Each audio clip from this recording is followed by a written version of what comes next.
What up, YouTube? It's your boy Big Cool coming to you from Colossal Boxing Talk, and I'm here to give you my prediction on this weekend's middleweight title fight taking place between Danny Jacobs and Peter Quillin in Brooklyn, New York. I believe it is for one of the WBA belts. I don't know if it's the super title or whatever it is. You know that there's a lot of belts in boxing. But looking at this matchup, it has the potential to end early and painfully for one of these fighters. Both guys possess big power. They're both good friends. Both repping New York City, Brooklyn, and this fight has been talked about a lot. And now it's here for us, and it will take place this Saturday night on Showtime.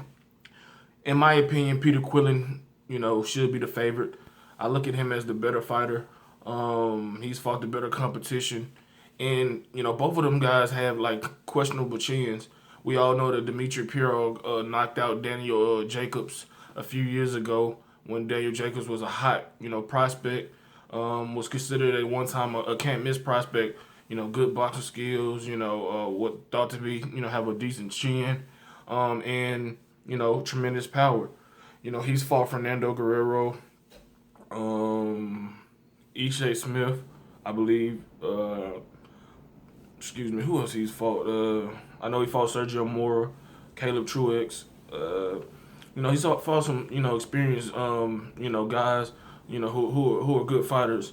And he was dropped against in his fight against Sergio Mora, which is kind of, a head scratcher if you're a fan of Jacobs, because we all know that Sergio Mora isn't a big puncher at all. I think he had like 5 knockouts in 30 some plus fights in his career. And he caught Jacobs with a good left hand that put him down, and what turned out to be an exciting but short fight.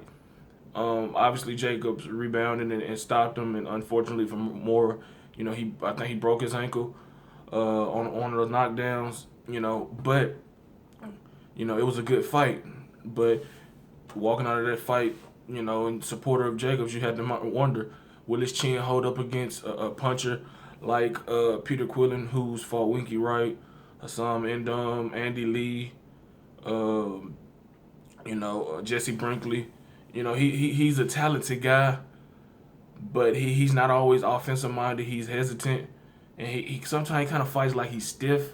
You know what I'm saying? And he doesn't have a lot of variety in his offensive repertoire. So he's a jab, right hand, maybe a left hook. But it's worked for him so far in his fight. I mean, in his career. A lot of people were disappointed in his performance against Andy Lee. That fight could have been so much more.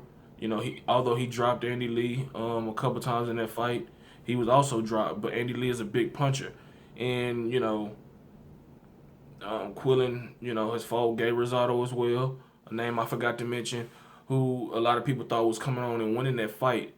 So both of these fighters have questions going into this fight, and there still will be questions, until they step up the competition to where the fans want to see them fight. The names of Golovkin, Canelo, Lee again, Saunders. A lot of these guys in 160 pounds. So, like I said, I expect a very good fight. I think it potentially has the chance to be a fight of the year, have a round of the year, the knockout of the year. I mean, the comeback of the year. I mean, these guys' styles mesh, and once those punches start to get thrown and start to connect, who knows what's going to happen. But if I had to bet money, which I don't bet, but if I had to, I would bet money on Quillin. I believe that his power is real, and when he decides to open up, he can be a devastating puncher. And look at what he did to his opponent. I forget his opponent's name, but his opponent was carried off, on a stretcher, and although there was a mismatch, he still displayed the power that he can knock out anybody if he lands flush and just follows up on it. So I think that Peter Quillin will get the KO victory in this one, marching on the bigger and better fights. I think he stops Jacobs in the round 6 or 7, a clean KO. I think that he has his own dangers, but he weathers the storm to get the KO victory in the 6 or 7 round. And I'm gonna go to 7th round for Quillin getting this KO. But those are just my thoughts. I think Jacobs puts up a good fight, maybe even drops, Quillin. But I think that Quillin is the better fighter, more experienced fighter, bigger puncher, and I think that he has the better chin, and I think that he gets the job done in the 7th round. Leave your comments in the comment section below. Tell me, who do you got winning the fight? How do you see it playing out? And pretty much that's it. Like this video, subscribe to the channel, share the channel, favorite the channel, tell a friend about Colossal Boxing Talk. Until next time, I'm out. Peace.